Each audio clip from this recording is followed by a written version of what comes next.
Hello student. आज के इस वीडियो लेक्चर में हम एक बहुत ही इम्पोर्टेंट टॉपिक के बारे में डिस्कस कर रहे हैं जिसका नाम है जीओसी फर्स्ट, जिसका पूरा सेंस है जनरल ऑर्गेनिक केमिस्ट्री। ध्यान रखना, ये ऑर्गेनिक केमिस्ट्री का सबसे इम्पोर्टेंट टॉपिक है। ये टॉपिक आना कंपलसरी है। अगर ये टॉपिक नहीं आता तो ऑर्गेनिक बिल्कुल भी नहीं आ सकती। क्यों? क्योंकि इसके अंदर पूरे ऑर्गेनिक के जितने भी कॉन्सेप्ट है उन सब के बारे में स्टडी करते हैं। तो सबसे पहले अगर मैं बात करूं इसके अंदर, तो हम सबसे पहले जो है वो डिस्कस करने जा रहे हैं। तो हमारा सबसे पहला जो पॉइंट है वो होगा ऑर्गेनिक रिएक्शन। सबसे पहला जो पॉइंट है वो है बेटा ऑर्गेनिक रिएक्शन। क्या होता है ऑर्गेनिक रिएक्शन, या किसको बोलते हैं ऑर्गेनिक रिएक्शन? तो बहुत सिंपल है कि ऑर्गेनिक रिएक्शन क्या होता है। जैसे मैंने लिया है ए बी, ये कोई कंपाउंड है। एक कंपाउंड लिया है मैंने एक्स वाई, ये दूसरा कंपाउंड है। अब आपको पता है A B X Y compound था, इसके अंदर बॉन्ड ब्रेक होंगे और ये ब्रेक होकर ए एक्स प्लस बी वाई इस फॉर्म में बन जाता है। अर्थात यहाँ पर जो आपका कोविलेंट बॉन्ड है, ओल्ड कोविलेंट बॉन्ड ब्रेक होना और न्यू बॉन्ड का फॉर्मेशन होना। तो इसका मतलब यहाँ तो क्या हुआ है, यहाँ पर तो आपका जो बॉन्ड है वो ब्रेक हुआ है और यहाँ पर जो है वो बॉन्ड का क्या हो रहा है, फॉर्मेशन हो रहा है। तो ये जो बॉन्ड का ब्रेक होकर न्यू बॉन्ड का जो फॉर्मेशन हो रहा है, इसी को हम क्या बोलते हैं बेटा, ऑर्गेनिक रिएक्शन बोलते हैं। तो अगर मैं इसकी डेफिनेशन की बात करूं तो बताओ इसकी डेफिनेशन क्या होगी। तो सिंपल सी बात है, इसकी जो डेफिनेशन होगी वो हो जाएगी breaking of old covalent bond and formation of new covalent bond.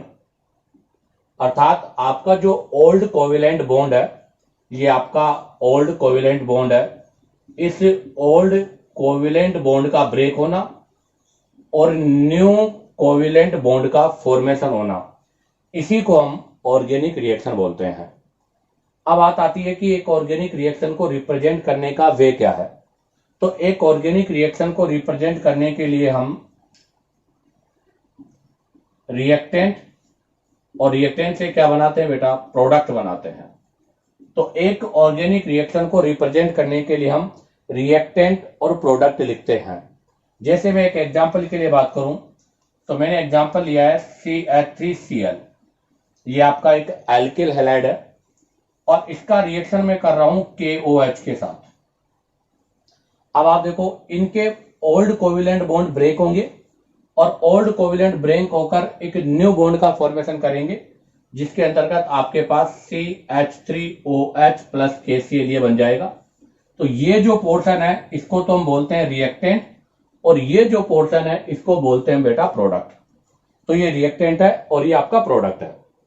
अब बात आती है कि रिएक्टेंट के अंदर भी आपके पास टू डिफरेंट स्पीशीज है। तो ये दो जो डिफरेंट स्पीशीज है ये क्या है, तो अब हम यहां से इस रिएक्टेंट के क्लासिफिकेशन की बात करते हैं। तो नेक्स्ट हमारा जो पॉइंट है वो है रिएक्टेंट का क्लासिफिकेशन। तो बेटा रिएक्टेंट भी जनरली टू टाइप के रिएक्टेंट होते हैं, जिनमें एक तो होता है आपका सब्ट्रैक्ट। एक तो क्या होता है बेटा, सब्ट्रैक्ट। एक तो होता है सब्ट्रैक्ट और एक होता है बेटा रिएजेंट। क्या होता है बेटा, एक तो होता है सब्ट्रैक्ट और एक होता है रिएजेंट। तो एक आपका सब्ट्रैक्ट स्पीशीज हो गई, एक आपका रिएजेंट हो गया। किसको बोलते हैं सब्ट्रैक्ट स्पीशीज और रिएजेंट स्पीशीज? तो देखो इस रिएक्शन के अंदर CH3Cl प्लस KOH, तो यहां पर जो CH3Cl है वो सब्ट्रैक्ट का वर्क कर रहा है, अर्थात वो सब्ट्रैक्ट की तरह काम कर रहा है। और यहां पर जो आपका KOH है बेटा, वो KOH रिएजेंट की तरह वर्क कर रहा है। कहने का मतलब यह है कि एक ऑर्गेनिक रिएक्शन में आपका जो सब्ट्रैक्ट है वो ऑलवेज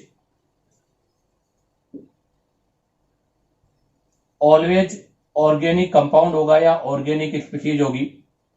ऑर्गेनिक स्पीशीज है और आप समझते हो ऑर्गेनिक से मतलब उसमें कार्बन होगा। जबकि आपका जो रिएजेंट है बेटा, तो रिएजेंट जो है में बी ऑर्गेनिक और इनऑर्गेनिक। अर्थात आपका जो रिएजेंट है वो ऑर्गेनिक भी हो सकता है तो इनऑर्गेनिक भी हो सकता है। बट आपका जो सब्ट्रैक्ट होता है वो हमेशा ऑर्गेनिक स्पीसीज होगी, अर्थात वो ऑर्गेनिक कंपाउंड ही होगा। कहने का मतलब जो सब्ट्रैक्ट होगा उसमें हमेशा कार्बन होगा, जबकि आपका जो रिएजेंट है उसमें कार्बन हो भी सकता है और नहीं भी हो सकता। कहने का मतलब रिएजेंट ऑर्गेनिक इनऑर्गेनिक दोनों होता है, जबकि सब्ट्रैक्ट हमेशा ऑर्गेनिक स्पीसीज होती है। दूसरा, अगर मैं डिफरेंस की बात करूं तो बेटा जो अटैक करता है वो रिएजेंट होता है और जिस पर अटैक होता है वो सब्ट्रैक्ट होता है। तो सब्ट्रैक्ट हमेशा वो स्पीसीज है जिस पर अटैक होता है और रिएजेंट वो स्पीसीज है जो अटैक करती है। जैसे यहाँ पर इस रिएक्शन में KOH CH3Cl अर्थात एल्किल हैलाइड पर ये अटैक कर रहा है। अगर ये अटैक कर रहा है इसलिए इसको हम रिएजेंट बोलते हैं और इसको हम सब्ट्रैक्ट बोलते हैं। तो अगर सब्ट्रैक्ट की मैं दूसरी बात करूं तो क्या होगा, तो subtract on which reagent attack. Subtract वो स्पीसीज है जिसके ऊपर रिएजेंट अटैक करता है और रिएजेंट वो स्पीसीज है जो सब्ट्रैक्ट पर अटैक करती है। तो रिएजेंट के लिए अगर मैं लिखूंगा तो क्या लिखूंगा, अटैक ऑन सब्ट्रैक्ट।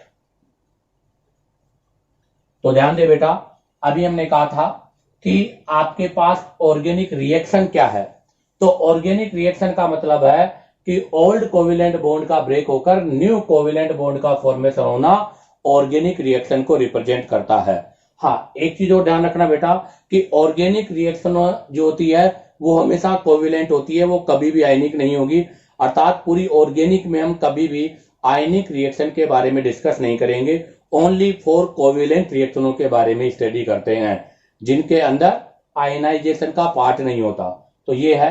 अब इसके अंदर जो बॉन्ड ब्रेक हो रहे थे वो स्पीसीज रिएक्टेंट है और जिनके अंदर बॉन्ड का फॉर्मेशन हो रहा है वो स्पीसीज आपका प्रोडक्ट है। उसके अंदर भी हम रिएक्टेंट को जनरली 2 टाइप से हम क्लासीफाई करते हैं कि आपका जो रिएक्टेंट है वो 2 टाइप से डिवाइड है, सब्ट्रैक्ट और रिएजेंट। आपका सब्ट्रैक्ट हमेशा ऑर्गेनिक होगा, रिएजेंट ऑर्गेनिक भी हो सकता है बेटा, इनऑर्गेनिक भी हो सकता है। आपका सब्ट्रैक्ट वो स्पीसीज है जिस पर अटैक होता है और रिएजेंट वो स्पीसीज है जो अटैक करने के लिए रेस्पॉन्सिबल है। अब आप चाहो तो यहां से इसका स्क्रीनशॉट ले लीजिएगा, आप इसका स्क्रीनशॉट लीजिएगा बेटा। अब हम यहां से इसको रिएक्शन वाइज एक्सप्लेनेशन करते हैं। तो देखिए बच्चों, अभी हमने ऑर्गेनिक रिएक्शन के बारे में डिस्कस किया था, उसी में मैं रिएक्शन में अगर एक्सप्लेन करूं आपको तो हमने वहां पर लिया था CaCl3 CH3Cl methyl chloride.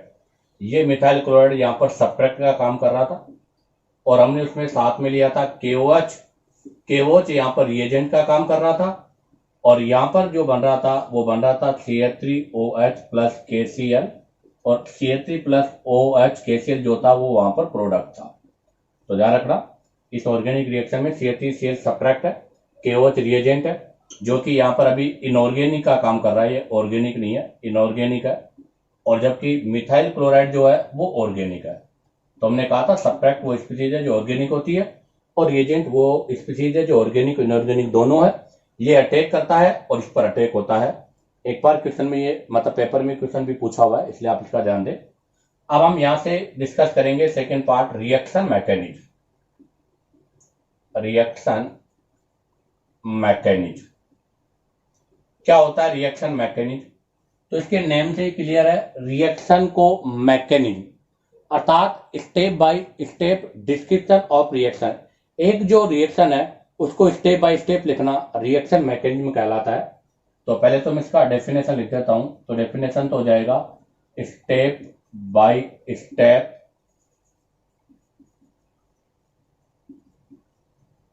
Description of organic reaction. ध्यान रखना, step by step description of organic reaction. आपकी जो ऑर्गेनिक रिएक्शन है उसको स्टेप बाय स्टेप लिखना रिएक्शन मैकेनिज्म कहलाता है। जैसे अगर मैं लिखूं तो अभी मैंने लिखा था कि एक रिएक्शन के अंदर रिएक्टेंट और रिएक्टेंट टू क्या लिखते हैं हम, प्रोडक्ट। अब आपने कहा था रिएक्टेंट, रिएक्टेंट की जगह हम क्या लिखेंगे? तो रिएक्टेंट की जगह हम लिखेंगे बेटा सब्ट्रैक्ट, सब्ट्रैक्ट के साथ में क्या लिखेंगे? रिएजेंट, और रिएजेंट के बाद में क्या लिखेंगे बेटा? प्रोडक्ट लिखेंगे। ये होता है।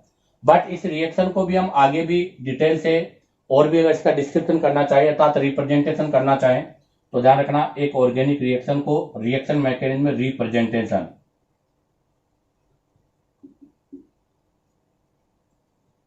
कैसे होगा इसका रिप्रेजेंटेशन? पहले लिखा जाएगा सब्ट्रैक्ट, फिर लिखा जाएगा रिएजेंट, सब्ट्रैक्ट के बाद में रिएजेंट, और रिएजेंट और सब्ट्रैक्ट मिलकर क्या बनाएंगे बेटा? इंटरमीडिएट बनाएंगे। क्या बनाएंगे? इंटरमीडिएट। और इंटरमीडिएट ही किसमें कन्वर्ट होता है बेटा? प्रोडक्ट में कन्वर्ट होता है। तो ध्यान रखना, सब्ट्रैक्ट और आपका रिएजेंट मिलकर इंटरमीडिएट बनाएंगे, और इंटरमीडिएट आपकी रिएक्टिव स्पीशीज होती है, ये स्टेबल नहीं होता, अनस्टेबल है, और ये किसमें कन्वर्ट होता है? प्रोडक्ट में कन्वर्ट होता है। तो सब्ट्रैक्ट रिएजेंट मिलकर इंटरमीडिएट का फॉर्मेशन करेंगे और इंटरमीडिएट प्रोडक्ट में कन्वर्ट हो जाएगा। अब एक चीज और मैं बता दूं आपको बेटा यहां से कि नंबर ऑफ ट्रांजिशन स्टेट जिसको हम टीएस बोलते हैं, अगर मुझे नंबर ऑफ ट्रांजिशन स्टेट निकालना है तो उसके लिए आपके पास जितने भी इंटरमीडिएट बन रहे हैं उस इंटरमीडिएट में हम +1 कर देते हैं, अर्थात इंटरमीडिएट से हमेशा 1 मोर होता है। तो अगर कभी भी किसी भी रिएक्शन में अगर ट्रांजिशन स्टेट आपको निकालनी है तो ट्रांजिशन स्टेट निकालने के लिए जो भी इंटरमीडिएट होते हैं उन इंटरमीडिएट में हमेशा +1 कर दिया जाता है। तो इसका मतलब एक रिएक्शन का अब कंप्लीट जो रिप्रेजेंटेशन है वो कैसे होगा? तो ध्यान दे बेटा, एक रिएक्शन का कंप्लीट रिप्रेजेंटेशन होगा तो सबसे पहले आएगा सब्ट्रैक्ट के बाद में आएगा बेटा रिएजेंट, सब्ट्रैक्ट रिएजेंट से बनेगा transition state first. Transition state जो है वो कन्वर्ट होगी बेटा किसके अंदर? इंटरमीडिएट अगेन चेंज होगा ट्रांजिशन स्टेट सेकंड में, वो बनाएगा ट्रांजिशन स्टेट सेकंड, और ट्रांजिशन स्टेट सेकंड जो है वो चेंज होगा बेटा प्रोडक्ट में। तो कहने का मतलब यह है, या हम ऐसे कह सकते हैं कि किसी भी रिएक्शन में जो इंटरमीडिएट होता है बेटा वो इंटरमीडिएट हमेशा बोथ साइड, दोनों साइड ट्रांजिशन स्टेट से, मतलब उसके दोनों साइड ट्रांजिशन स्टेट होती है। कहने का मतलब यह है कि इंटरमीडिएट बनने से पहले भी ट्रांजिशन स्टेट होगी और इंटरमीडिएट बनने के बाद भी क्या होगी? ट्रांजिशन स्टेट होगी। तो हम ट्रांजिशन स्टेट जो फर्स्ट है, ये जो ट्रांजिशन स्टेट फर्स्ट है इसको बोलते हैं बेटा बॉन्ड ब्रेकिंग, अर्थात पहले जो आपका बॉन्ड ब्रेकिंग होता है वो ट्रांजिशन स्टेट फर्स्ट को रिप्रेजेंट करता है। जैसे भी आपने लिया था मिथाइल क्लोराइड, इसके अंदर ये जो मिथाइल क्लोराइड का बॉन्ड ब्रेक हो रहा था और KOH का जो बॉन्ड ब्रेक हो रहा था, ये जो स्टेप है इसको हम बोलते हैं ट्रांजिशन स्टेट फर्स्ट। यहाँ पर बॉन्ड ब्रेकिंग है और ये आपका क्या होता है? अनस्टेबल है और हाईली एनर्जेटिक भी है। अब यहां से जब बॉन्ड ब्रेक होंगे ये इंटरमीडिएट में कन्वर्ट हो जाएगा। अब जैसे ही इंटरमीडिएट प्रोडक्ट में कन्वर्ट होगा उससे पहले ये आपके बनेगी ट्रांजिशन स्टेट सेकंड, और ट्रांजिशन स्टेट सेकंड को हम बोलते हैं बेटा बॉन्ड फॉर्मेशन स्टेट। क्या बोलते हैं बेटा इसको? हम बॉन्ड फॉर्मेशन स्टेट। और ये भी आपकी अनस्टेबल और हाई एनर्जेटिक है, जो कि हाईली एनर्जी वाली स्पीशीज है, और हाईली एनर्जी वाली स्पीशीज होने की वजह से स्टेबल नहीं होती।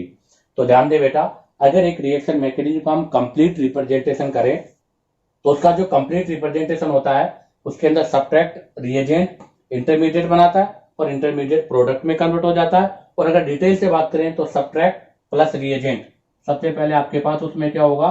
सब्ट्रैक्ट होगा, सब्ट्रैक्ट रिएजेंट मिलकर ट्रांजिशन स्टेट फर्स्ट बनाएंगे जिसके अंदर बॉन्ड ब्रेक होगा, फिर इंटरमीडिएट बनेगा, उसके बाद ट्रांजिशन स्टेट सेकंड बनेगी जिसके अंदर बॉन्ड का फॉर्मेशन होगा, और लास्ट आपका फाइनल प्रोडक्ट बनेगा।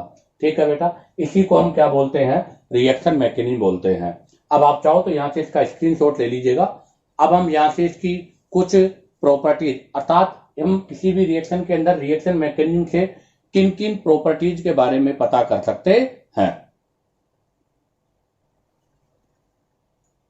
तो देखिएगा बेटा, अभी हमने रिएक्शन मैकेनिज्म के बारे में पढ़ा और रिएक्शन मैकेनिज्म को रिप्रेजेंट करने का तरीका। अब हम एक रिएक्शन मैकेनिज्म से किन किन चीजों के बारे में स्टडी कर सकते हैं। तो आपका जो रिएक्शन मैकेनिज्म है वो हमें किन किन चीजों के बारे में स्टडी करता है, तो उसके लिए हम लिखते हैं फर्स्ट कि एक आपका जो रिएक्शन है या आपका जो रिएक्शन मैकेनिज्म है उसके वाया हम ये पता कर सकते हैं कि आपके इलेक्ट्रॉन का मूवमेंट किस डायरेक्शन में है। तो रिएक्शन मैकेनिज्म के वाया मूवमेंट ऑफ इलेक्ट्रॉन, मतलब describing details of electron movement. तो इसका जो सबसे पहला पॉइंट है वो होगा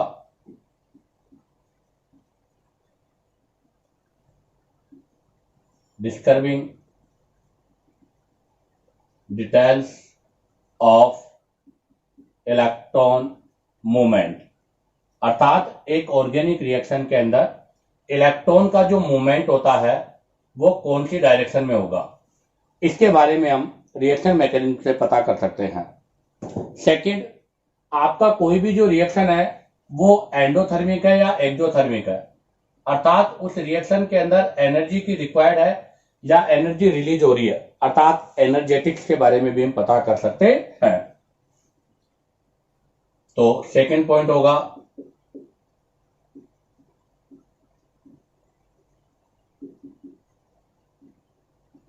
एनर्जेटिक्स ड्यूरिंग बॉन्ड क्लीवेज, अर्थात बॉन्ड को ब्रेक करते समय एनर्जेटिक क्या है। कहने का मतलब कि आपका जो रिएक्शन है वो एंडोथर्मिक प्रोसेस है या फिर एक्सोथर्मिक प्रोसेस है।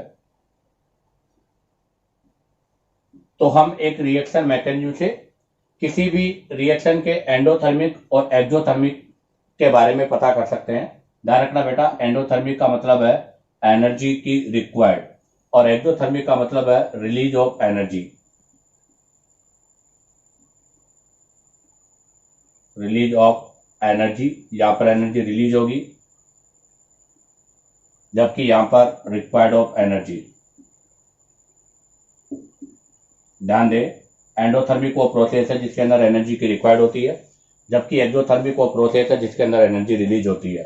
तो एक रिएक्शन मैकेनिज्म से हम इलेक्ट्रॉन के मूवमेंट के बारे में बता सकते हैं और हम किसी भी बॉन्ड को ब्रेक करने के लिए जो एनर्जेटिक, अर्थात वहां पर एनर्जी की रिक्वायर्ड होगी या एनर्जी रिलीज होगी, उसके बारे में भी पता कर सकते हैं।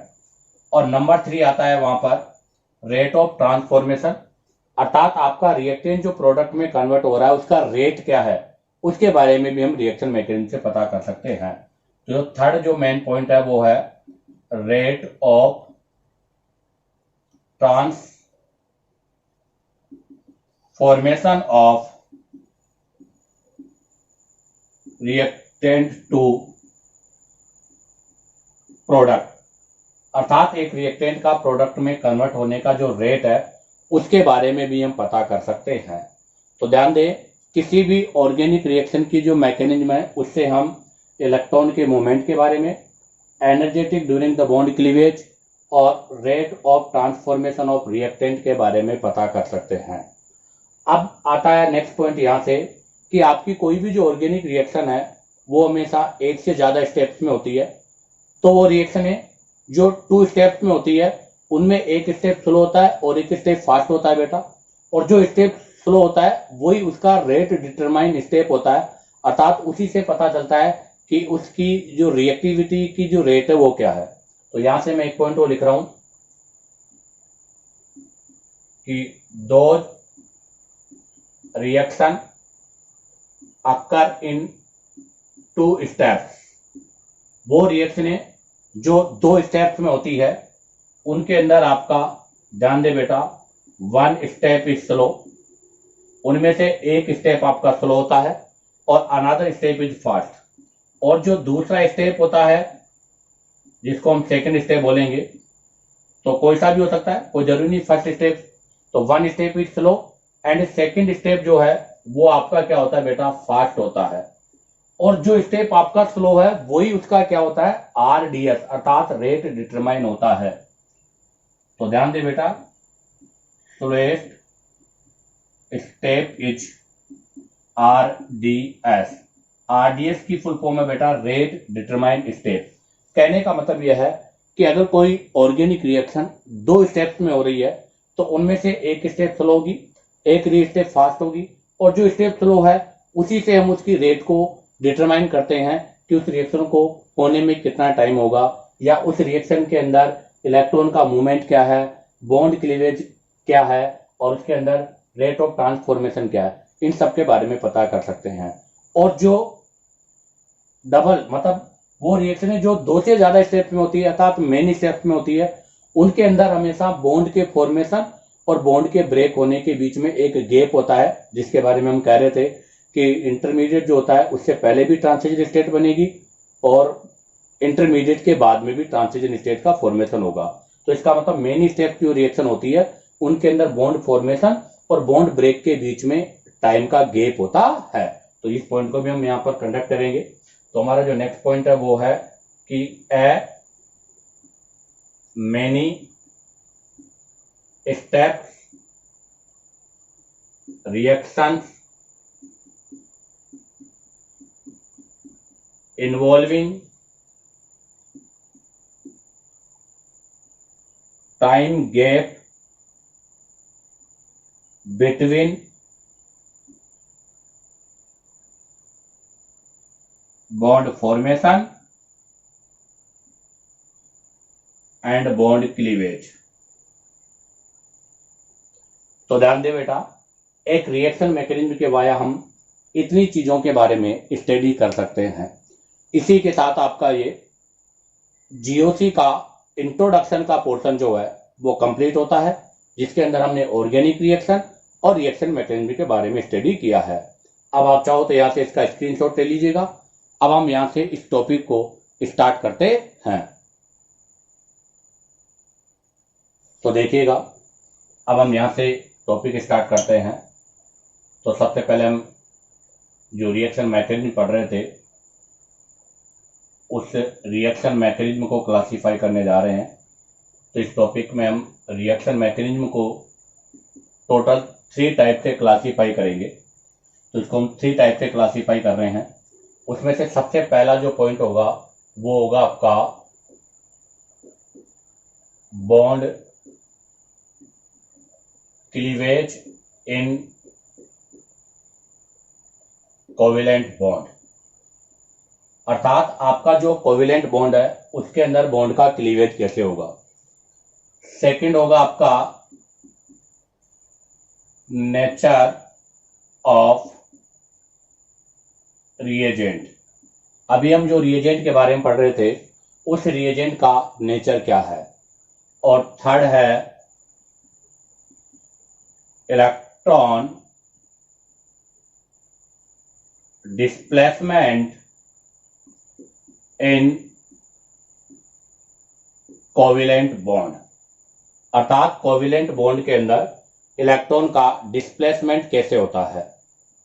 अब सबसे पहले हम स्टडी करेंगे bond cleavage in covalent bond. ध्यान दे बेटा, bond cleavage in covalent bond को भी हम 2 टाइप से आगे फर्दर क्लासिफाई करते हैं। एक तो हो जाएगा होमोलाइसिस और एक हो जाएगा हेटेरोलाइसिस। ध्यान दे, एक तो है होमोलाइसिस और एक है आपका हेटेरोलाइसिस। होमोलाइसिस का मतलब है सेम और हेटेरोलाइसिस का मतलब है डिफरेंट। ध्यान रखना, होमोलाइसिस से जो स्पीशीज बनेगी उसको बोलते हैं फ्री रेडिकल। इसके बारे में आगे से स्टडी करेंगे। और आपका जो हेटेरोलाइसिस है उससे जो स्पीशीज बनेगी उसको हम बोलते हैं आयनिक स्पीशीज। तो ध्यान दे बेटा, होमोलाइसिस से बनेगा फ्री रेडिकल स्पीशीज और हेटेरोलाइसिस से बनेगी आपकी आयनिक स्पीशीज। फर्दर ऐसे ही हम नेचर ऑफ रिएजेंट को भी 2 पार्ट से क्लासिफाई करते हैं। एक तो हो जाएगा आपका इलेक्ट्रोफाइल, जिसके बारे में हम आगे डिटेल से स्टडी करेंगे, और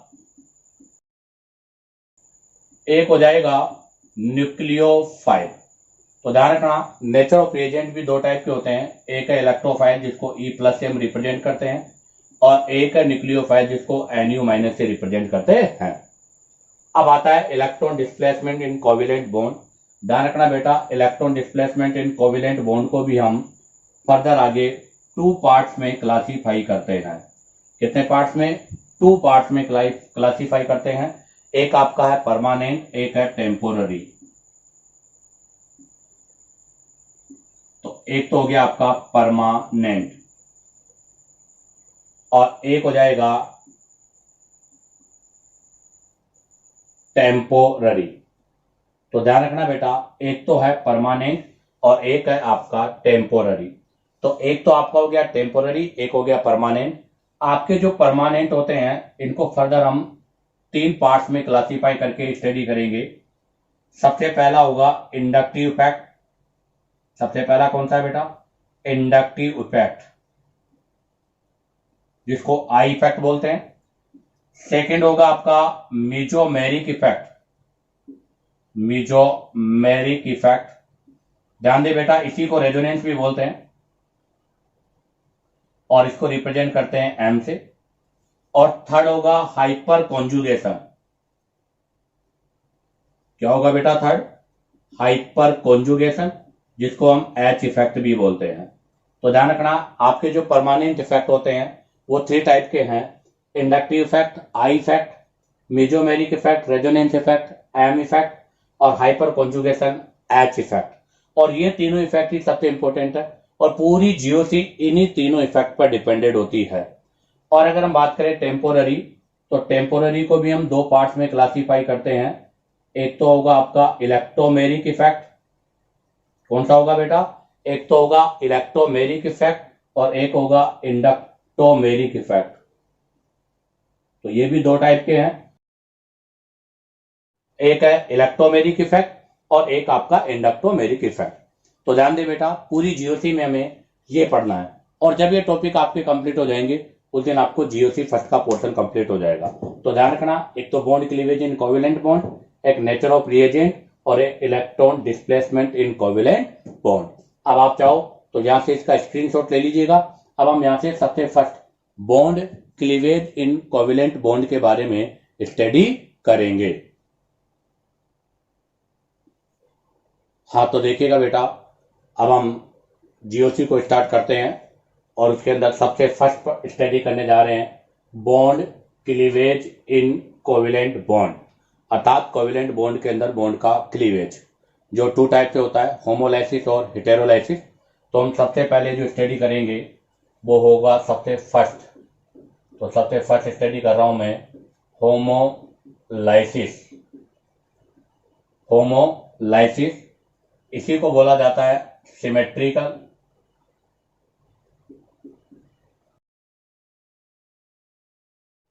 और इसी को बोला जाता है नॉन पोलर। तो ध्यान दे, bond cleavage in covalent bond में हम सबसे पहला जो स्टडी कर रहे हैं बेटा, होमोलाइसिस, सिमेट्रिकल और नॉन पोलर। तो यहां से देखो, सिमेट्रिकल का मतलब क्या है? सिमेट्रिकल का मतलब है कि एक कोवेलेंट बॉन्ड होगा, जैसे ये 2 हैं ए और बी एटम, इनके बीच में ये इलेक्ट्रॉन है और इस इलेक्ट्रॉन की शेयरिंग जो हो रही है इसको बोलते हैं शेयर्ड इलेक्ट्रॉन। शेयर्ड इलेक्ट्रॉन है ये, और ये जो शेयर्ड इलेक्ट्रॉन है इनका सिमेट्रिकल डिस्ट्रीब्यूशन होता है। तो हम किसको बोलते हैं? तो इसके लिए मैं एक लाइन लिख दूं, वो हो जाएगा same distribution of shared electron. अर्थात यहां पर 2 एटम के बीच में जो इलेक्ट्रॉन शेयर हो रहे हैं, अर्थात ये जो इलेक्ट्रॉन है इनका जो शेयरिंग होता है, अर्थात उनका जो डिस्ट्रीब्यूशन होता है वो बेटा सेम होता है, इसलिए इसको हम सिमेट्रिकल बोलते हैं। क्या कंडीशन है इसके लिए? तो जरा देखिएगा, कार्बन, कार्बन और जेड, और ये है शेयर इलेक्ट्रॉन, और ये कार्बन के पास 2 2 2 2 2 2 8 इलेक्ट्रॉन है।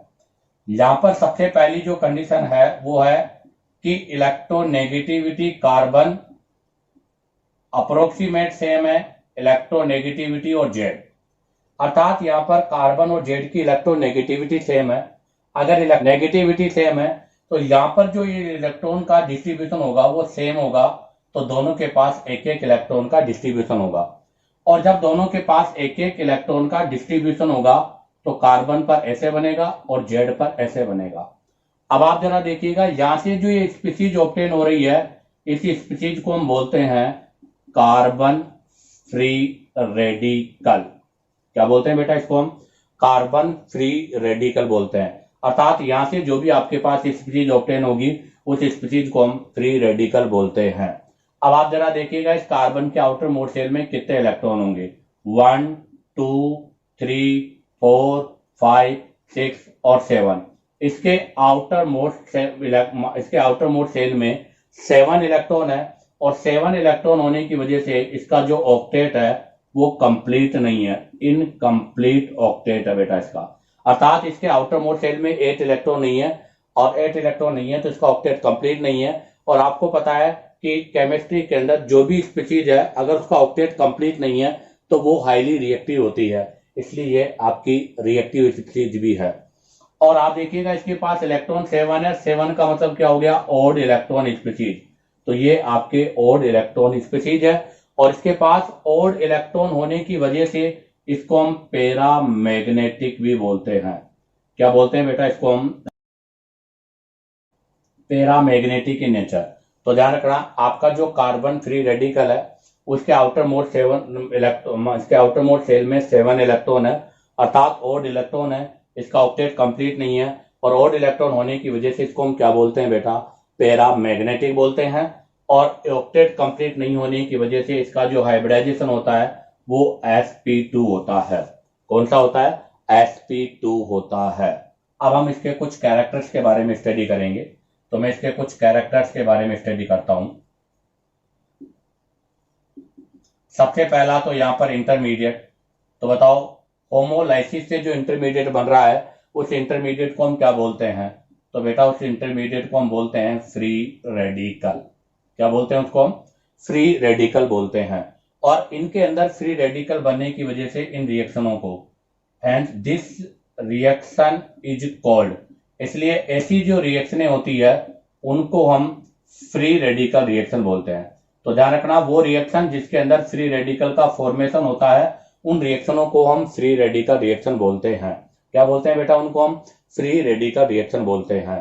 तो ध्यान दें, सबसे पहला कैरेक्टर है कि इनके अंदर जो इंटरमीडिएट बनता है वो फ्री रेडिकल होता है, और इनके अंदर इंटरमीडिएट फ्री रेडिकल बनने की वजह से ऐसी रिएक्शनों को हम फ्री रेडिकल रिएक्शन बोलते हैं। अगला नेक्स्ट पॉइंट, ये तो फर्स्ट पॉइंट हो गया इसका। सेकंड पॉइंट ये है कि ये रिएक्शन किसकी प्रेजेंस में होगा, तो ये होता है take place in presence of, take place in presence of help T, HELPOT। ध्यान रखना बेटा, होमोलाइसिस हमेशा हेल्प टी की प्रेजेंस में होता है। किसकी प्रेजेंस में होता है बेटा, हमेशा हेल्प टी की प्रेजेंस में होता है। अब इस हेल्प टी का फुल फॉर्म क्या है, तो ध्यान दें, सबसे पहला H4 होता है हीट, दूसरा आपका है यहां पर E4 होता है इलेक्ट्रिसिटी, थर्ड है यहां पर L4 होता है लाइट, और लाइट के लिए यहां पर सिंबल होगा HMe या UV। नंबर फोर पर है P, और P का मतलब है परोक्साइड, कोई भी आपका परोक्साइड ग्रुप, और आपको पता है परोक्साइड होता है ROOR, ये परोक्साइड है इसकी प्रेजेंस में। और नंबर 5 पर T, और T4 होता है टेम्परेचर, और जहां पर टेम्परेचर 500 डिग्री सेंटीग्रेड से ज्यादा होना चाहिए। कहने का मतलब यह है कि किसी भी बॉन्ड के अंदर होमोलाइसिस, अर्थात किसी भी कोवेलेंट बॉन्ड को अगर हम इक्वल पार्ट्स में डिस्ट्रीब्यूट करना चाहते हैं, अर्थात इसको इक्वल डिस्ट्रीब्यूट करना चाहते हैं, तो उसके लिए हमें हेल्प टी की रिक्वायर्ड होती है। कहने का मतलब हम इस बॉन्ड का होमोलाइसिस हेल्प, अर्थात हीट, इलेक्ट्रिसिटी, लाइट, परोक्साइड और टेम्परेचर की प्रेजेंस में कर सकते हैं। इनमें से किसी भी कंडीशन को हम अप्लाई करके इस बॉन्ड का होमोलाइसिस कर सकते हैं, अर्थात इसका सिमेट्रिकल डिस्ट्रीब्यूशन कर सकते हैं। अब आप यहां से इसका एक बार स्क्रीनशॉट लीजिएगा। अब हम यहां से इसके थर्ड पॉइंट के बारे में स्टडी करेंगे। तो देखिएगा बेटा, अब हम यहां से पॉइंट नंबर थर्ड के बारे में स्टडी करेंगे, अर्थात इसका थर्ड कैरेक्टर। तो फर्स्ट कैरेक्टर था यहाँ पर इंटरमीडिएट आपका फ्री रेडिकल बनेगा, इसलिए इसको फ्री रेडिकल रिएक्शन बोलते हैं। सेकेंडली हेल्प टी का प्रेजेंस में होता है। Next, take place in presence of non polar solvent. ध्यान रखना, ये रिएक्शन जिस सॉल्वेंट में होती है, सॉल्वेंट का मतलब जिस भी सॉल्यूशन में इसके अंदर हम रखते हैं उसका पार्ट है सॉल्वेंट। तो ये हमेशा जिस सॉल्वेंट में होती है वो सॉल्वेंट आपका नॉन पोलर होता है। तो ध्यान दें बेटा, आपका होमोलाइसिस सिमेट्रिकल हमेशा नॉन पोलर सॉल्वेंट में होगा। और आपके जो नॉन पोलर सॉल्वेंट होते हैं वो कौन कौन से होते हैं, तो उसमें एक तो एग्जांपल है CCl4 कार्बन टेट्राक्लोराइड, एक है CH2 कार्बन डाइसल्फाइड, एक आपका C6H6 बेंजीन। अर्थात अगर सॉल्वेंट के रूप में कार्बन टेट्राक्लोराइड, कार्बन डाइसल्फाइड और बेंजीन अगर है तो ऐसी कंडीशन पर होमोलाइसिस या सिमेट्रिकली होता है। और ये नॉन पोलर सॉल्वेंट में होने की वजह से मोस्टली जो होता है वो गैसियस फेज में होता है। तो ये गैसियस स्टेट के अंदर ही होगा, क्योंकि गैसेज जो होती है वो नॉन पोलर का पार्ट है, और गैसेज नॉन पोलर का पार्ट होने की वजह से आपका होमोलाइसिस सिमेट्रिकल है, जो नॉन पोलर क्लीवेज है वो गैसेज स्टेट में होता है। और अगर एक बात और मैं करूं कि ये हमेशा किसके फेवर में होगा, मतलब ये क्लीवेज कब होगा, ये क्लीवेज तब होगा जब डेलियन का डिफरेंस क्या होगा, 0। Favour when del En equal to 0। अर्थात आपके जो दोनों एटम है, अगर उन दोनों एटम्स के अंदर del En अर्थात उनमें En का अगर डिफरेंस नहीं है तो उनके बीच का जो बॉन्ड है उसका जो क्लीवेज होता है वो सेम होता है, और उसी को हम होमोलाइसिस बोलते हैं। तो ध्यान दें, ये होमोलाइसिस के कैरेक्टर कंप्लीट होते हैं। अब हम यहाँ से सेकंड, अभी हमने फर्स्ट होमोलाइसिस के बारे में स्टडी किया था, अब हम यहाँ से सेकंड हेटेरोलाइसिस, इसको हम बोलते थे सिमेट्रिकल, इसको बोलेंगे अनसिमेट्रिकल, इसको बोला जाता था नॉन पोलर, इसको बोला जाएगा पोलर, और पोलर होने की वजह से इसको हम आयनिक क्लीवेज भी बोलते हैं। तो ध्यान दें, आपका जो सेकंड पार्ट है उसको हम क्या क्या बोल सकते हैं, हेटेरोलाइसिस, अनसिमेट्रिकल, पोलर, आयनिक क्लीवेज। अभी आपने कहा था कि आपका जो होमोलाइसिस था उस होमोलाइसिस के अंदर ये जो बॉन्ड था, इस बॉन्ड के जो शेयर इलेक्ट्रॉन है इनका जो डिस्ट्रीब्यूशन हो रहा था वो इक्वल हो रहा था, बट आपके पास यहाँ पर अनसिमेट्रिकल है। तो अब की बार आपके जो शेयर इलेक्ट्रॉन है, ये दो इलेक्ट्रॉन है जो कि शेयर इलेक्ट्रॉन है, इनका डिस्ट्रीब्यूशन इक्वल नहीं होगा, इनका डिस्ट्रीब्यूशन अलग अलग होगा, इसी वजह से इसको हम अनसिमेट्रिकल बोलते हैं। तो यहां से सबसे पहला पॉइंट ये होगा कि अन इक्वल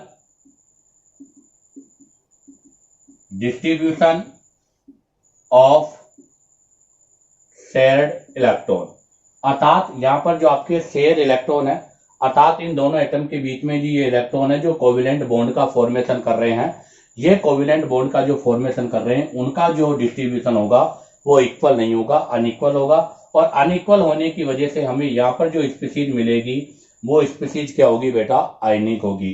कैसे, जरा देखिएगा बोर्ड पे, सी सी सी और जेड। आप देखो इस कार्बन के आउटर मोस्ट शेल में भी 8 इलेक्ट्रॉन है। अब मैं यहाँ से दो कंडीशन ले रहा हूँ दो डिफरेंट कंडीशन में से पहला कंडीशन है कि En of carbon is greater than En of Z, और सेकंड कंडीशन में ले रहा हूँ कि En of carbon is less than En of Z. अभी हमने जो इससे पहले वाली कंडीशन लिया था उसमें दोनों की इलेक्ट्रोनेगेटिविटी सेम थी, इसलिए डिस्ट्रीब्यूशन सेम था। अब की बार यहाँ पर इलेक्ट्रोनेगेटिविटी कार्बन और जेड की डिफरेंट है। फर्स्ट में कार्बन की इलेक्ट्रोनेगेटिविटी ज्यादा है, और आपको पता है कि जिसकी इलेक्ट्रोनेगेटिविटी ज्यादा होती है इलेक्ट्रॉन उधर अट्रैक्ट होते हैं, तो ये इलेक्ट्रॉन कार्बन की ओर अट्रैक्ट होंगे, और कार्बन की ओर अट्रैक्ट होने की वजह से कार्बन पर नेगेटिव चार्ज लग जाएगा। जबकि आप देखिएगा यहां पर सेकंड वाली कंडीशन जो है उसके अंदर जेड की इलेक्ट्रोनेगेटिविटी ज्यादा है, तो अब की बार इलेक्ट्रॉन जेड की ओर अट्रैक्ट होंगे, इस वजह से कार्बन पर पॉजिटिव चार्ज लग जाएगा, और यहां पर जेड पे क्या आएगा, प्लस, और यहां पर जेड पे क्या आएगा, माइनस। अब आप देखो यहां पर इलेक्ट्रोनेगेटिविटी कार्बन की मोर होने की वजह से इलेक्ट्रॉन किधर शिफ्ट हुए, कार्बन की तरफ, और कार्बन की तरफ इलेक्ट्रॉन शिफ्ट होने की वजह से कार्बन पर कौन सा चार्ज आया, माइनस। और यहां पर जेड की इलेक्ट्रोनेगेटिविटी मोर होने की वजह से इलेक्ट्रॉन जेड की तरफ शिफ्ट हुए, इसलिए कार्बन पर कौन सा चार्ज आया, पॉजिटिव। अब आप देखो यहां से हमें जो स्पीसीज ऑब्टेन हो रही है वो क्या हो रही है, आयनिक स्पीसीज। तो यहां से हमें जो भी स्पीसीज ऑब्टेन होगी वो आयनिक होगी। आप देखिएगा इसके आउटर मोस्ट शेल में कितने इलेक्ट्रॉन है, 2 2 2 और 2, तो यहाँ पर टोटल 8 इलेक्ट्रॉन है। इसको बोला जाता है कार्ब एनाइन। क्या बोलते हैं बेटा, इसको हम कार्ब एनाइन, और इसको हम क्या बोलते हैं, इसको हम बोलते हैं कार्बोकेटाइन। क्या बोलते हैं बेटा, इसको हम कार्बोकेटाइन। कार्बोकेटाइन बोल दो, या कार्बोनियम भी इसको बोलते हैं। तो कार्बोनियम भी इसी का नाम है और कार्बोकेटाइन भी इसी का नाम है, जबकि इसी स्पीशीज का नाम क्या होता है, कार्बेनाइन। तो जिस पर नेगेटिव है उसको कार्बेनाइन बोलते हैं, जिस पर पॉजिटिव है उसको हम कार्बोकेटाइन बोलते हैं। इसके आउटर मोस्ट शेल में 2 2 2 2 टोटल 8 इलेक्ट्रॉन है और 8 इलेक्ट्रॉन होने की वजह से हम क्या बोलते हैं, इसका जो ऑक्टेट है वो कंप्लीट है। जबकि इसके आउटर मोस्ट शेल में 2 2 2 कितने इलेक्ट्रॉन है, 6 इलेक्ट्रॉन है। अगर इसके आउटर मोस्ट शेल में 6 इलेक्ट्रॉन है तो इसका ऑक्टेट कंप्लीट नहीं है, अर्थात इसका ऑक्टेट यहाँ पर क्या है, इनकम्प्लीट ऑक्टेट है। तो यहाँ पर इसका ऑक्टेट इनकम्प्लीट है जबकि इसका ऑक्टेट कंप्लीट है। अब एक बार आप यहाँ से इसका शॉर्ट स्क्रीन लीजिएगा। अब हम इन कैटायन और एनायन के बारे में डिटेल से स्टडी करते हैं। तो देखिएगा बच्चों, अभी हमने सेकेंड पार्ट हेटेरोलाइसिस के बारे में स्टडी किया था और उसके अंदर आपके पास 2 स्पीशीज ऑब्टेन हो रही थी। एक हो रहा था C- और एक ऑब्टेन हो रहा था C+। मैंने कहा था इसके पास आउटर मोस्ट शेल में 8 इलेक्ट्रॉन है और इसके आउटर मोस्ट शेल में 6 इलेक्ट्रॉन है। इसका ऑक्टेट कंप्लीट है, इसका ऑक्टेट इनकम्प्लीट है। और बेटा इसका ऑक्टेट कंप्लीट होने की वजह से इसको बोला जाता है इलेक्ट्रॉन रिच सेंटर, जबकि इसके पास इलेक्ट्रॉन पूरे नहीं है और इलेक्ट्रॉन की कमी है, और इलेक्ट्रॉन की कमी होने की वजह से इसको बोला जाता है इलेक्ट्रॉन डेफिशिएंट। तो इसको बोलते हैं इलेक्ट्रॉन डेफिशिएंट स्पीशीज और इसको बोलते हैं इलेक्ट्रॉन रिच सेंटर। आप देखो यहां पर भी इलेक्ट्रॉन क्या है, E1 है और यहां पर भी इलेक्ट्रॉन E1 है और दोनों में इलेक्ट्रॉन E1 होने की वजह से ये डायमैग्नेटिक होते हैं। क्या होते हैं, डायमैग्नेटिक होते हैं। ध्यान दें, अभी इससे पहले हमने जो पढ़ा था फ्री रेडिकल स्पीशीज, उसके पास ओड इलेक्ट्रॉन थे और ओड होने की वजह से वो आपका पैरामैग्नेटिक था। बट यहाँ पर दोनों में इलेक्ट्रॉन E1 है और E1 इलेक्ट्रॉन होने की वजह से इसको क्या बोलते हैं, डायमैग्नेटिक। तो ये दोनों ही डायमैग्नेटिक है। अब बात आती है हाइब्रिडाइजेशन की। अगर मैं हाइब्रिडाइजेशन की बात करूं तो यहाँ पे 1 2 3 3 ही बॉन्ड है और 3 ही बॉन्ड होने की वजह से यहाँ पर हाइब्रिडाइजेशन होता है sp2। जबकि आप जरा देखो यहाँ कितने बॉन्ड होंगे, 1 2 3 और ये 2 इलेक्ट्रॉन है, ये भी बॉन्ड में काउंट होंगे। तो यहाँ पर हाइब्रिडाइजेशन कौन सा होगा, sp3। तो ध्यान रखना कार्बेनाइन में हाइब्रिडाइजेशन sp3 होता है बेटा, जबकि कार्बोकेटाइन में हाइब्रिडाइजेशन sp2 होता है। और अगर इसकी स्ट्रक्चर की मैं बात करूं तो जो इसका स्ट्रक्चर होगा वो इस तरह से होगा, बिल्कुल ये, जिसके अंदर एक बॉन्ड ये होगा, एक बॉन्ड ये होगा और एक बॉन्ड ये होगा। ये 3 बॉन्ड होंगे और इन तीनों बॉन्ड के साथ में कार्बन के पास एक ऑर्बिटल होगा ये, और इसको बोला जाता है वैकेंट p ऑर्बिटल। अर्थात इसके अंदर कोई भी इलेक्ट्रॉन नहीं है और इसमें कोई भी इलेक्ट्रॉन नहीं होने की वजह से इसको हम वैकेंट p ऑर्बिटल बोलते हैं। और इसका स्ट्रक्चर होगा ट्राइगोनल पिरामिडल। क्या होगा इसका स्ट्रक्चर, ट्राइगोनल पिरामिडल। तो ध्यान रखना इसका स्ट्रक्चर है ट्राइगोनल पिरामिडल। और जबकि इसका हाइब्रिडाइजेशन sp3 है और sp3 होगा तो इसका स्ट्रक्चर होगा इस तरह से, जिसके अंदर टेट्राहेड्रल स्ट्रक्चर है। तो ध्यान दे बेटा, इसका स्ट्रक्चर है टेट्राहेड्रल। तो इसका स्ट्रक्चर क्या है, टेट्राहेड्रल। और इसके अंदर यहां पर ये नेगेटिव चार्ज है और नेगेटिव चार्ज होने की वजह से इसको बोलते हैं फुल फिल्ड p ऑर्बिटल। अर्थात ये ऑर्बिटल आपका फुल फिल है जिसके अंदर इलेक्ट्रॉन प्रेजेंट होता है। अब हम यहां से सेकंड हेटेरोलाइसिस और इस हेटेरोलाइसिस के कैरेक्टर्स के बारे में स्टडी करेंगे कि इस हेटेरोलाइसिस के कैरेक्टर्स क्या हैं। उससे पहले आप यहां से चाहो तो इसका स्क्रीनशॉट ले सकते हो। तो देखिएगा हेटेरोलाइसिस के जो कैरेक्टर्स हैं वो कैरेक्टर्स क्या क्या हैं। तो सबसे फर्स्ट जो कैरेक्टर वो है इंटरमीडिएट। तो आपको पता है होमोलाइसिस में इंटरमीडिएट फ्री रेडिकल बनता है, जबकि हेटेरोलाइसिस में जो इंटरमीडिएट होता है वो आपकी आयनिक स्पीशीज है। उस आयनिक स्पीशीज में एक तो होता है कार्बोकैटायन अर्थात C+ को हम बोलते हैं कार्बोकैटायन, और एक स्पीशीज होता है आपका C- जिसको हम बोलते हैं कार्ब एनाइन स्पीशीज। और यहां पर आयनिक स्पीशीज बनता है, इसलिए this reaction is called ionic reaction. इसलिए इन रिएक्शनों को हम क्या बोलते हैं, आयनिक रिएक्शन बोलते हैं। जबकि वहां फ्री रेडिकल बनता है, इसलिए उनको हम फ्री रेडिकल बोलते हैं। सेकंड कैरेक्टर की अगर हम बात करें तो वहां पर सेकंड कैरेक्टर जो था वो था take place in presence of help T, जबकि ये होता है take place in presence of low temperature. ध्यान रखना बेटा, ये लो टेम्परेचर पर होता है जबकि वो हाई टेम्परेचर पर होते हैं, क्योंकि वहां पर हमें बॉन्ड का होमोलाइसिस करना है, इसलिए टेम्परेचर हाई होगा, जबकि यहाँ पर हेटेरोलाइसिस होने की वजह से लो टेम्परेचर में होता है। नंबर थर्ड, हमने वहां पढ़ा था कि take place in presence of non polar solvent, जबकि अगर मैं यहाँ पर बात करूं तो यहाँ पर होता है take place in presence of polar solvent. ध्यान रखना, वो नॉन पोलर सॉल्वेंट में होता है, जबकि ये आपके पोलर सॉल्वेंट में होता है, और पोलर सॉल्वेंट में होने की वजह से इसको हम क्या बोलते हैं, पोलर क्लीवेज भी बोलते हैं। पोलर सॉल्वेंट में कौन कौन आता है, वाटर आता है, अल्कोहल आता है और आपका एसिड आता है। तो वाटर, अल्कोहल और जो एसिड है वो पोलर सॉल्वेंट होते हैं, और ये क्लीवेज हमेशा पोलर में होगा, क्योंकि पोलर में होने की वजह से तो यहाँ पर हमें आयनिक स्पीशीज ऑब्टेन होगी। और नंबर 4, अगर नंबर 4 की मैं बात करूं तो ये जो होते हैं वो हमेशा केटालाइज होते हैं, अर्थात केटालिस्ट की प्रेजेंस में होंगे, और जो भी आपका केटालिस्ट है वो या तो कोई एसिड्स होगा, और अगर एसिड्स नहीं होगा तो फिर वो बेस होगा। तो ध्यान दे बेटा, वो नॉन पोलर सॉल्वेंट में, ये पोलर सॉल्वेंट में, वो आपके जो होते हैं वो होते हैं हेल्प टी की प्रेजेंस में, जो लो टेम्परेचर की प्रेजेंस में होते हैं, वो आपके जो है जब डेलियन का डिफरेंस 0 होगा तब होगा, जबकि इनके लिए डेलियन का डिफरेंस क्या होना चाहिए, मोर होना चाहिए। तो इनके लिए फेवरेबल कंडीशन, फेवरेबल जो कंडीशन है वो है डेलियन मोर। अगर डेलियन में डिफरेंस जितना ज्यादा होगा उतना ही ज्यादा आपका हेटेरोलाइसिस क्लीवेज होगा। इसी के साथ आपका बेटा ये रिएक्शन मैकेनिज्म का first portion bond cleavage complete होता है। उम्मीद करता हूं कि शायद आपको ये पॉइंट क्लियर हुआ होगा। नेक्स्ट वीडियो में हम नेचर ऑफ बॉन्ड के बारे में डिस्कस करेंगे।